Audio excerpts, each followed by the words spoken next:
জানি না আর কতদিন এই কষ্ট থাকবে কপালে, ভগবান আর কত পরীক্ষা নেবে।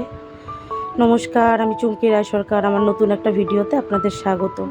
আমার মা তো অ্যাক্সিডেন্ট হয়েছে, আপনারা সকলেই জানেন। এই যে হাত ভেঙেছে, কোমর ভেঙেছে, কোমরটা এখনও ব্যান্ডেজ করানো হয়নি। আমরা আর ডাক্তারের কাছে নিয়ে যাইনি, আগের যে ওষুধগুলো সেগুলোই খাচ্ছে। তো এখন আমরা ভাবছি যে কবিরাজি ট্রিটমেন্ট করব, কারণ আমার মা হার্টের পেশেন্ট। আমার মা সেই অপারেশনের ধকলটা নিতে পারবে না। তো আজকে আমি গিয়েছিলাম এক জায়গায়, সেখানে গিয়ে দেখুন কত সুন্দর একটা দৃশ্য, আকাশটা কত সুন্দর লাগছে, আর সেখানে একটা পাখি কি সুন্দর ঘুরে বেড়াচ্ছে।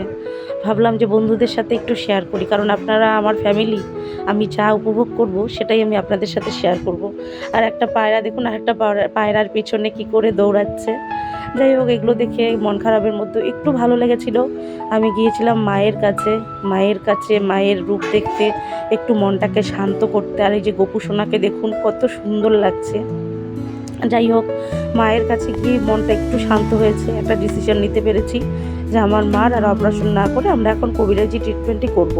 তো আপনারা সকলে আশীর্বাদ করবেন আমার মা যেন খুব তাড়াতাড়ি ভালো হয়ে যায়, কারণ আমরা খুব অসুবিধার মধ্যে আছি। বাড়িতে একটা লোক যদি অসুস্থ হয়ে থাকে তাহলে বুঝতেই পারছেন যে কতটা অসুবিধা।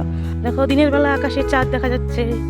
এই দৃশ্যটা আমি আজকে প্রথমবার দেখলাম, তাই আপনাদের সাথে শেয়ার করলাম। হয়তো আপনারা আগেও দেখেছেন। যাই হোক, আমার এই ব্লগটা কীরকম লাগলো জানাবেন। আর এখন আমি ঠিকঠাক ব্লগ দিতে পারছি না, একটু সাপোর্ট করবেন। টাটা।